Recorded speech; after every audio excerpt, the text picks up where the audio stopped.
Today's ADHD friend is Dorsey McFadden. She is one of my closest friends, actually, not having met in real life. She has been a mentor, a friend, and a supporter every step of the way, and I've got to thank you for that. So, Dorsey, thank you for doing this so much. You are so welcome. I'm so excited to do it. Awesome. So, 3 questions. Very. Yes. Can you pinpoint your biggest ADHD weakness? And that's a change from what I would normally. Yeah. Oh, yeah. Yeah. Okay. Totally. And it's not something that I knew was related to ADHD, but it was like the biggest freaking revelation. And that's the emotional part. That's the emotional dysregulation, and that understanding that and how emotions are tied to motivation, energy management, all of those things, they all came together, and that helped me to get my life to the next stage of where I wanted to be, because that emotional dysregulation was wreaking havoc on my life. I mean, it wasn't just like one time thing. It was like, every month I could pretty much rely on being in tears in the closet at work, right? Those little things. It's like getting overly angry when I was driving around, angry at inanimate objects, which, right? So adding stories to them.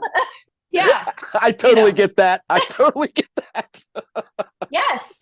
And it felt like being out of control, and I couldn't rely on myself. And that's never a fun feeling. No, that sucks when you're Yeah. not reliable to yourself. And that's Yeah. another reason for the break I'm taking. Yes. It's so smart. Yeah. Just like you said, you know yourself and what you need. Right. Exactly. So you would say that your biggest ADHD weakness is the emotional dysregulation for you. Yes. Okay. Yes. Very, very fair and very good answer. The next question is, can you pinpoint your biggest ADHD strength? No, I can pinpoint my biggest human strength, and tell you how ADHD adds to that. But Okay, um, that's a great answer. I love that. I can't wait to hear this. well, because I got to tell you, you're going to get a little rant right here, because we all talk about these traits being ADHD, but here's the thing: ADHD is the delayed development of the prefrontal cortex. Right. It is biological. Yep. But it does impact the development of who we are. Yeah. However, I'm going to say passion, but passion isn't exclusive to ADHD. However, my own experience has given me an incredible passion for what I do. And I think that the ADHD is how I connect to people. It is what I have chosen to make my life's mission, to help people understand themselves. But it's not a specific thing that it gave me. That's very interesting. So I remember when I was talking to Dave one time on his marathon or whatnot, he asked me the question of, why do you believe ADHD to be a superpower? My answer to that was, I don't believe that ADHD itself is a superpower. I do believe that the person with it is a superhero if they can accept it. Yes. So you're basically saying, I think, not in my words, but in your own, that once you understand certain things about it, ADHD plays a role. Yes. And some advantages. It's not that ADHD is the advantage. It's that once you get to a certain point, ADHD can play a role in some good things. And perfect. Yes. I love it, Dorsey. Fuck yes. Well, I'll also make it really, really simple. Like, yeah, if you know how a car works, you're going to be able to better use the car. Yeah. If you maintain the maintenance, you're going to better. If you know how the engine works, you're going to be able to better operate it. It's the same. Hell yes. I gain a shit ton every time you're around. Thank you. Every fucking time. Thank you. I love it. I think that's one of those, I'm not going to say superpowers, but I think it's a gift, and that finding that gift, it took so long. And for people with ADHD, I think we sit there and measure ourselves against other people, and we're just hurting ourselves because A, we don't know those people's real lives. And then B, they have a different operating system. Right. Right. So It's a different we program. need to go at our own pace. That's it. Exactly. Which I think everyone in the world can take that advice, neurodivergent or not. Go at your own, Right. like Yeah. But it gets so hard with, I mean, when you're wiring, so if you've got the car and you've got a special engine that needs special gas and you don't use special gas, it's not going to perform well. And eventually that's going to hurt it. Right. So along with all the strategies and knowing myself, that medication, I mean, just makes a whole package for me. Yeah. Okay. So that's awesome. I love the car analogy. And I have a similar analogy with cars is I feel like most people have the engines of a Honda.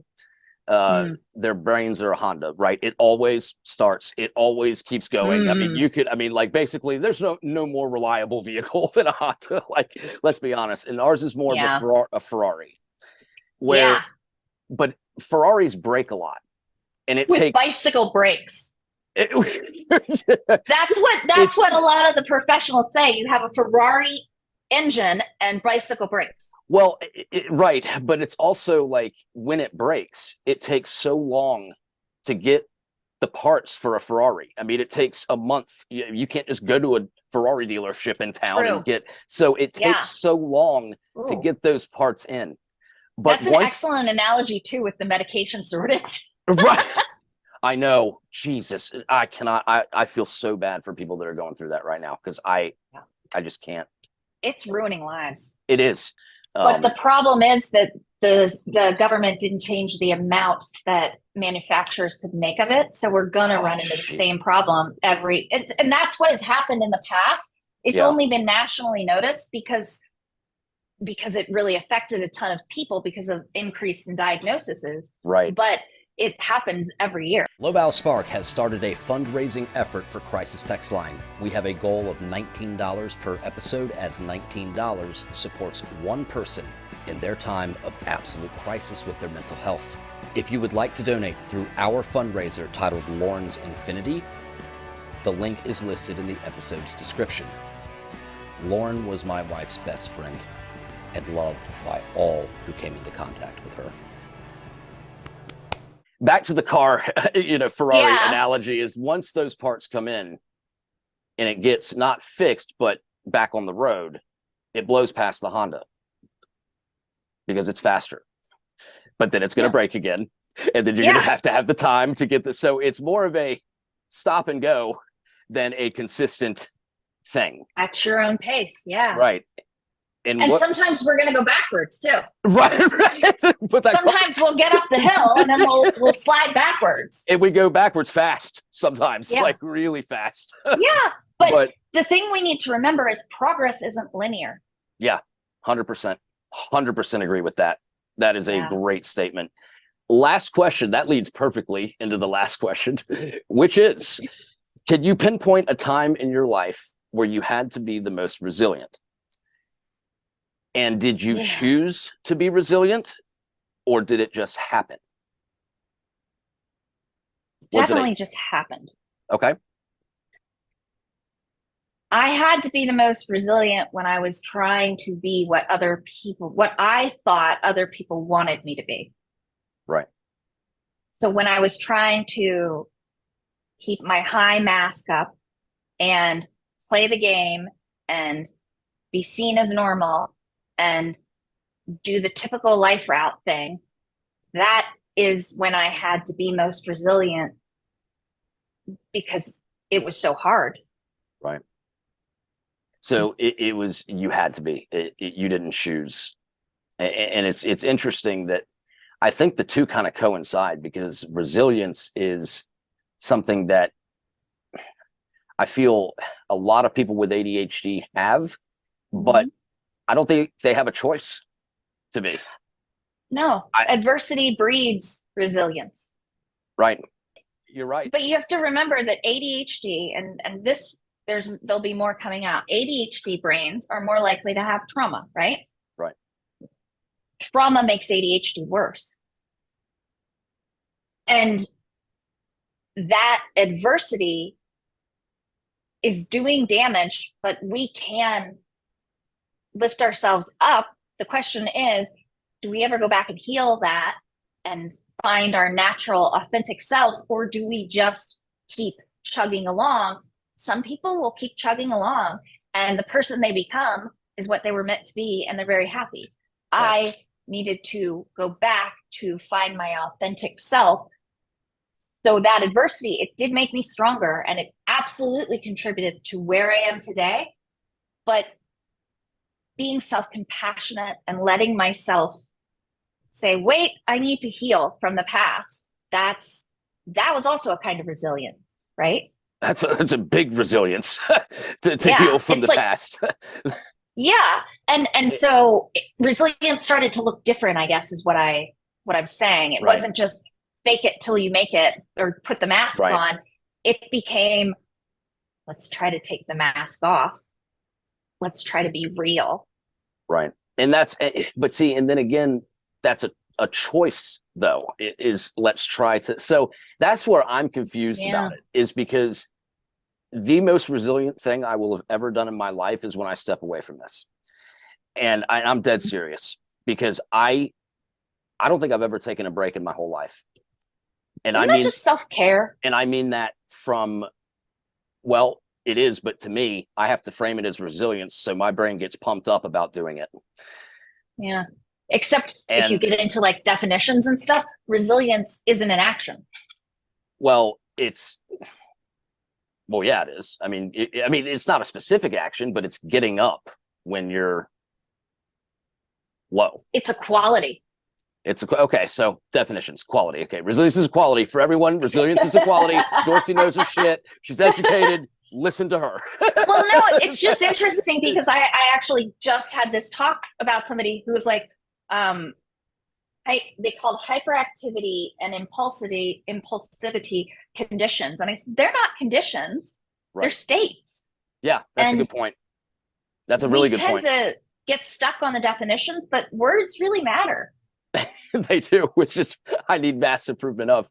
But no, no, you don't. You're great. As you know, that this resilience season started because my mom, and saying that ADHD people are forced into an environment not of their choosing, resilience becomes ingrained in them. It's true. And I'll tell you another thing is another interesting question is the fact that our brain is designed not to be able to move on quickly. Does that make us more resilient? I think it does. I would agree with that. Our attention span, right? But that doesn't mean we still don't have the damage, but we can keep moving. That's exactly. On the front, it looks like, wow, this is a great quality, because all of a sudden it's okay, I did this, but now it's in the back of my mind. I don't have to deal with that next. But you do. Maybe not at some point. We have to keep moving. Right. Because if we stop, who knows? Well, if we stop, then depression. Right. Exactly. So the argument, go ahead. If we find a way to move forward, not maybe in the same way, but like move forward inside ourselves in personal development, that is where I think that we can hit on a whole new level. Oh, 100%. 100%. And I think, so for me, speaking about this, is what I'm trying to do is pump myself up to sleep. Love it. And that literally is the way that my brain is. It's like, this has got to be epic that you're sleeping. It's got to be so epic. Like, for my personality, it's got to be the greatest thing ever. And that's what I'm tricking myself into doing by following my same strategy that I've always used. Right now, I'm at knowledge. I am at K. Speed, passion, attitude, reliability, knowledge, spark. I'm at K. K is when you step away, reflect, get some rest, and then once you're ready, you go back fast. God, I'm so sorry for interrupting this, but it's important because these people are important to me. I want to recognize the biggest supporters of this podcast because, again, it does not exist without you. no chance. So I want to take this opportunity to thank you individually. Thank you, Terry Shubilla. Thank you, Leo Guinan. Thank you, Kirk Hofstrom. Thank you, Casey Elliott. Thank you, Sarah Delano. Thank you, Justin Allingham. Thank you, Blushing Crafter. Thank you, Jamie Young. And thank you, Beth Jones. I absolutely love all of you. Not just because of your support, but because I actually do love you as people. Forgive me. Where does the self-love fit in? Because what you're doing right here is being kind to yourself in taking a break. Right. That exactly. It's knowledge. That's where the self-love comes in. It's the wisdom that you have seen over and over again. You've seen this cycle, right. And now you want to do things differently because you have something that you want to go further. Right. So you're going to actually be serious and give yourself compassion. Yeah. And that's it. And I've had to do that with my day job and all that kind of stuff. Also, I mean, it's again, not many ADHD people have the same career for 20 years. So I know that it works because it's been proven. And it's not a bad thing, right? Right. No, not at all. I'm very, very proud of that, actually. But it's because I follow this daily, and knowing, and now I have to follow it with this. I don't want to take a break. I hate breaks. But it's so necessary for me right now.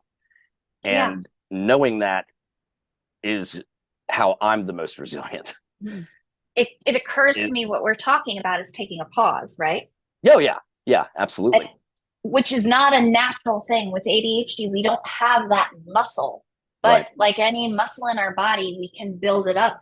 And you're working on toning that ability so that you can see things more clearly. Exactly.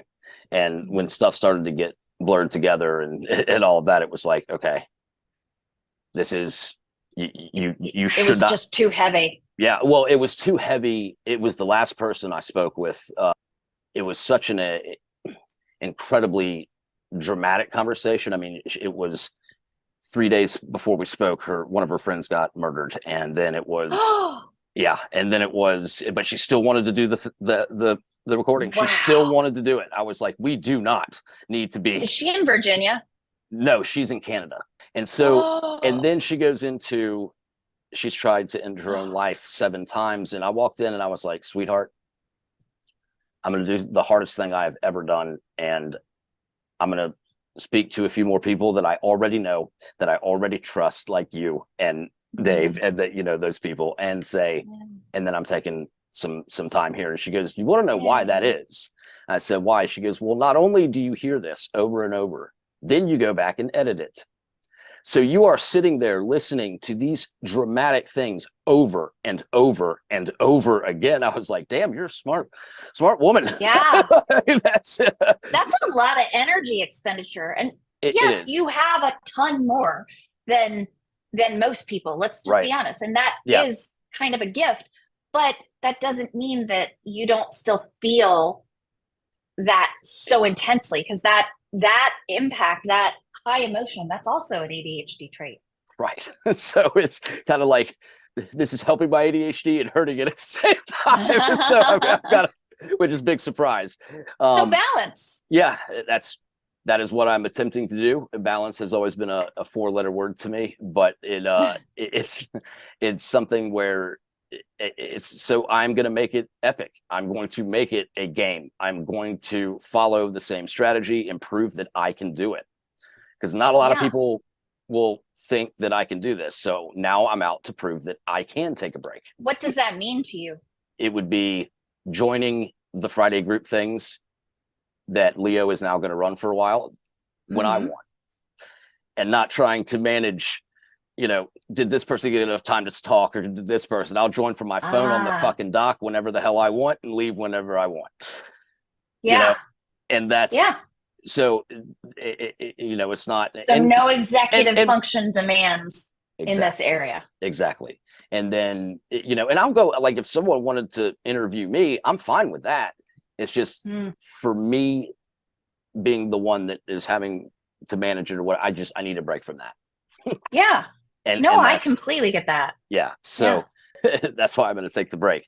But Dorsey, Good. I'm going to ask you one more thing. If you could advise anyone out there with ADHD on how to take a break, is there anything you can think of that would help with people like me that really find it hard to stop? Because some people have trouble starting, others have trouble stopping. Yeah. And that's, I think that the mental break part is so important. Stopping yourself from constantly moving around mentally. right. We might still need to move physically some part of our bodies, but practicing mindfulness, practicing watching where your mind goes and noticing it and then bringing it back to wherever it was, that practice, that builds that muscle that allows us to be more aware. And that awareness then serves us in self-care, because we'll start to notice that we need more, that we need more water, that we need more right vitamins, that we're not happy. Right. And then we can make better decisions. That's perfect. You know, it has to happen, because if I keep trying to push like this, it's going to go away forever. And burnout. Right. Well, but that's black and white thinking, though. That's cognitive trap. It's my way of, I know myself well enough to know that would happen for me. Mm-hmm. And so that's why I'm doing this. Yeah. I'm not just completely, just because I know myself well enough to know that, like, if I were to continue to push this hard, there's a chance that it goes away. And I don't want it to go away, because I enjoy it. How many times do we with ADHD go at stuff so hard that we love, and all of that. This is hard. It's true. But it still is a cognitive trap, because you can't predict the future. Right. I can't predict it, but I can do everything in my power, knowing myself, to put myself in the best position later.